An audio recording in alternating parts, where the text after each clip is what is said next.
Just because I post about God doesn't mean I have everything figured out. It doesn't mean I'm healed, perfect, or somehow better than anyone else. I'm still human, I'm still a sinner. I still struggle with things I don't always talk about. I still have days when my faith feels stronger, and days when I feel tired, lost, confused, or distant. I make mistakes, I fall back into old habits. I overthink, I doubt, I get frustrated. I have moments where I don't understand what God is doing in my life. But that's exactly why I talk about Him. My faith isn't a declaration that I've arrived. It's a reminder that I'm still being carried every day. His grace meets me where I am.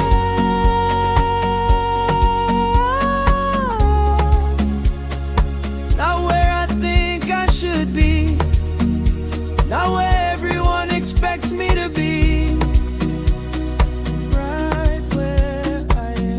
Sometimes God doesn't change the situation immediately. Sometimes He changes the strength I have to face it. Sometimes the miracle is simply getting through another day without giving up. So if you see me posting about God, don't assume my life is perfect. I'm not preaching from a place of perfection. I'm sharing from a place of dependence. I need grace too. And honestly, that's the beautiful part. I don't have to be perfect to come back to God. I just have to keep coming back every time I fall. His grace reminds me that falling isn't the end of my story. I'm still learning, still growing, still struggling, still believing every day. Somehow His grace picks me back up.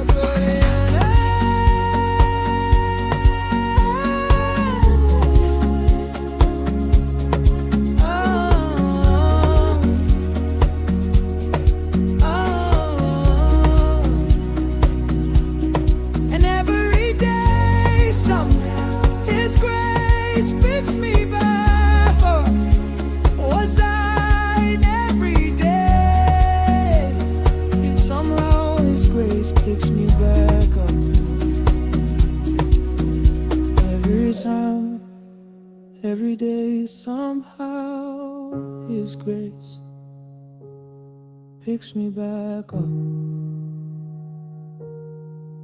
on it. And every day, somehow His grace picks me back up on it, on it.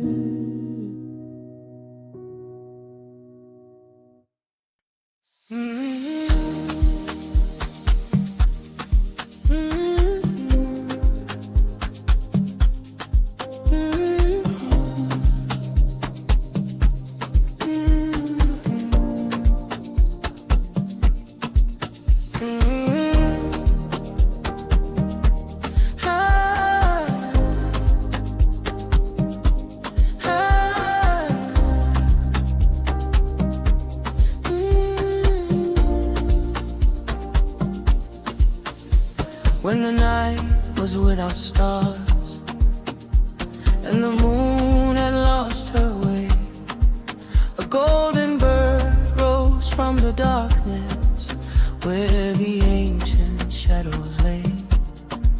Fire moved gently through his feathers, blue moons resting in his tail.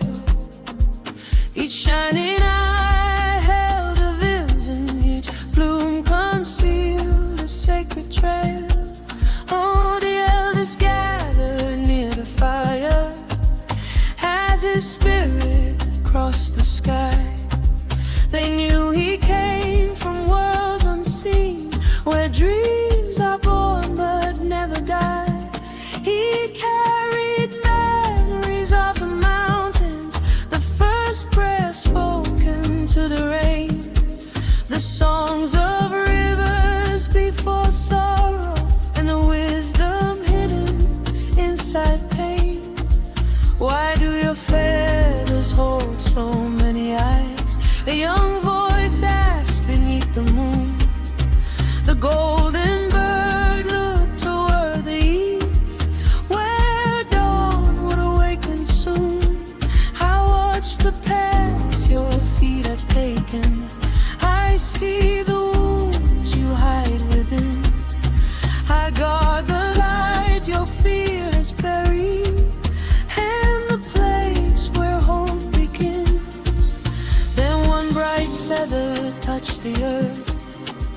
and every shadow turned to flame. The lost remembered their direction, the broken heard their spirits name.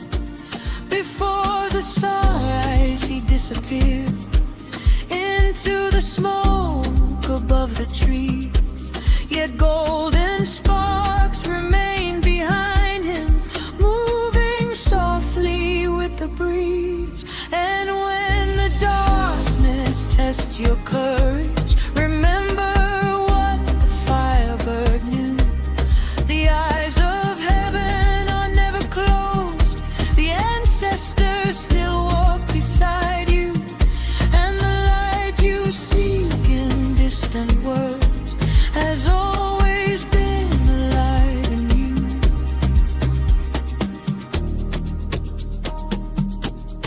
The one who watches. My grandfather said every path has a keeper, though most of us learn too late to listen. He told me the land remembers a gentle step longer than it remembers a proud name. There is an old strength that never raises its voice. It waits in patience, walks beside those who carry their people with care, and leaves no one behind in a long season. I was taught that courage is not having no fear, but knowing what must still be protected. Our ancestors did not leave us an easy road, they left us the wisdom to walk it well. So I keep my promises close to the earth, trusting that what watches over us also asked us to watch over one another. The golden guard who stole the fire from the stars,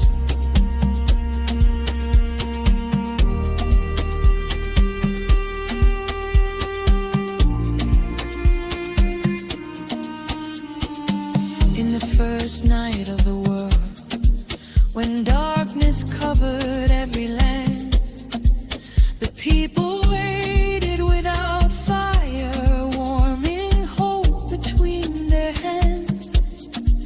High above the silent mountains, the stars guarded their sacred flame. No wing dared cross the endless sky, and no spirit spoke its name. Then a tiny hummingbird rose, smaller than a falling leaf. She heard the prayers of every child and carried the weight of their grief.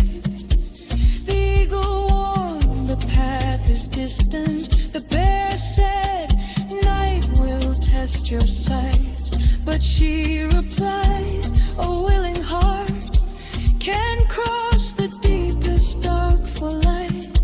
She flew beyond the sleeping moon, where ancient spirits shaped the air.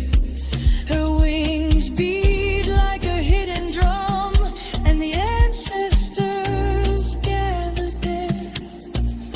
At the doorway of the heavens, she took one spark within her breast.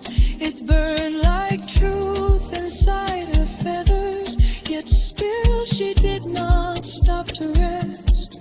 She brought it home before the sunrise and placed it gently on the ground.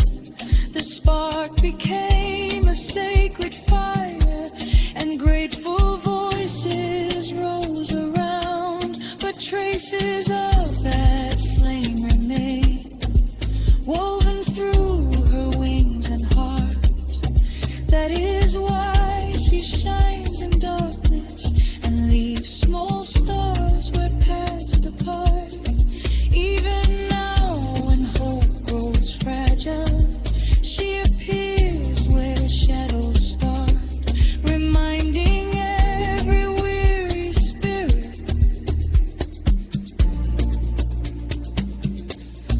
You do not need the strength of thunder to carry light across the night. The smallest wings can move the heavens when they are guided by what is right.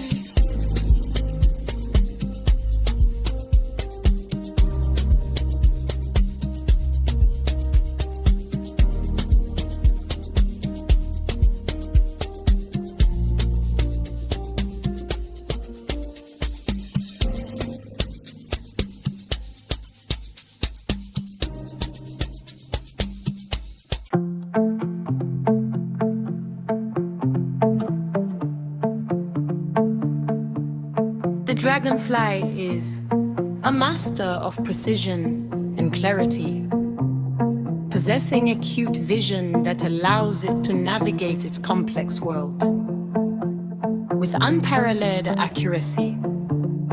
Like this formidable insect, you must sharpen your perception to see beyond surface-level interactions and recognize subtle shifts in behavior. When someone vanishes or creates distance, it is often a silent acknowledgement of their own actions. Trust that powerful sense of clarity. That insight is your greatest tool for self-protection.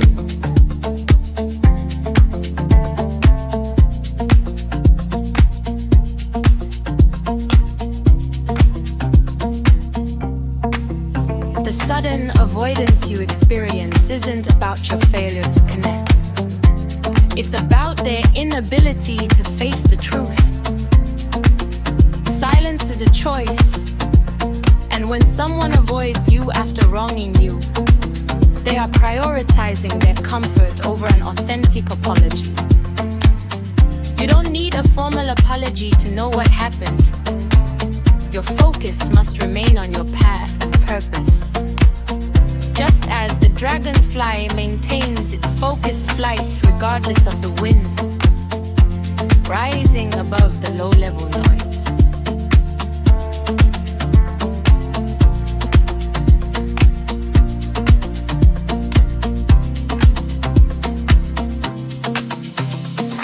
Looking at the fierce clarity and focus of the dragon, dragonfly in flight. What subtle signs of distance have you recently noticed in your circle? Are you willing to embrace the uncomfort of clarity?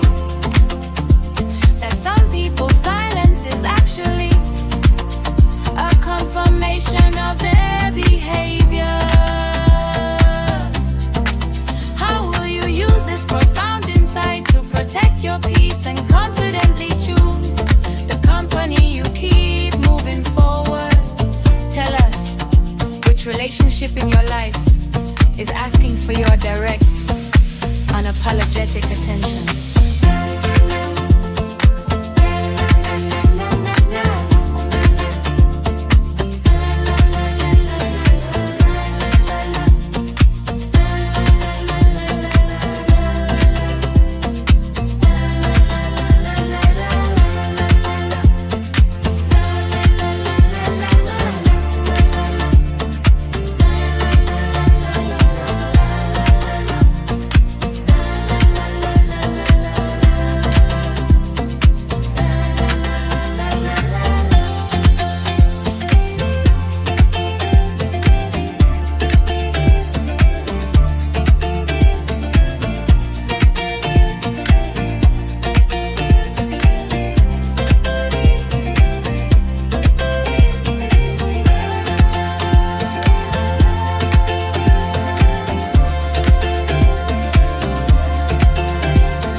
There is a strange prestige attached to moving first. The first person to speak appears confident. The first company into a market looks bold. The first person to make an offer seems to have control of the negotiation. Sometimes that impression is correct. Sometimes moving first simply means revealing your hand before anyone else has shown theirs. Acting early can secure a position before competitors arrive. Establish a standard, capture scarce resources, or create momentum that becomes difficult to reverse. In those situations, delay can be expensive. But there are other situations in which the person who waits gains something more valuable than speed: information. You may learn what others are willing to pay, what they are afraid of, which option they prefer, how serious their intentions are, or what they will do when their first choice disappears. None of that information was available before they moved. This is why move first is poor strategy when treated as a universal rule. The better question is, what does the sequence of moves reveal? Imagine a negotiation in which you make the first offer. You have established a reference point, which can be useful. But you have also revealed something about your expectations before hearing the other person's position. Now reverse the sequence. They make the first offer, you have learned something. Perhaps the number is higher than expected. Perhaps it is surprisingly low. Perhaps they reveal that they are under pressure to close quickly. You have gained information without paying the cost of revealing your own position. That does not automatically make waiting superior if the other person can use your hesitation against you. Or if the opportunity disappears while you deliberate. The advantage may belong to the first mover. Timing is therefore not a competition to see who can move last. No, it is a question of what each move changes. Sometimes the first move creates an advantage that grows over time. Sometimes it creates a commitment that becomes expensive to escape. Sometimes waiting reveals information. Sometimes waiting allows someone else to capture the opportunity. Sometimes acting quickly prevents competitors from acting at all. The mistake is turning any of these into a doctrine that works everywhere. Strategic thinking is more conditional than that. Before acting, ask what your action will reveal. Ask what it will commit you to. Ask what other people can learn from it. Then ask what you could learn by allowing them to move first. There is also a subtle advantage to waiting. When other people commit themselves, their future choices become narrower. Once someone has publicly chosen a position, invested money, made a promise, or attached their reputation to an outcome, changing direction becomes more difficult. You may still have several options available while they have fewer. That difference can become leverage. This is why the ability to delay commitment is sometimes a form of power. Not because waiting is inherently intelligent, but because preserving your options while others reduce theirs can change the balance between you. The danger, however, is turning this insight into another simplistic rule. Always moving first is foolish. Always moving last is equally foolish. The strongest strategic position is often the one that understands what each sequence of action makes possible. There are moments when speed is the advantage.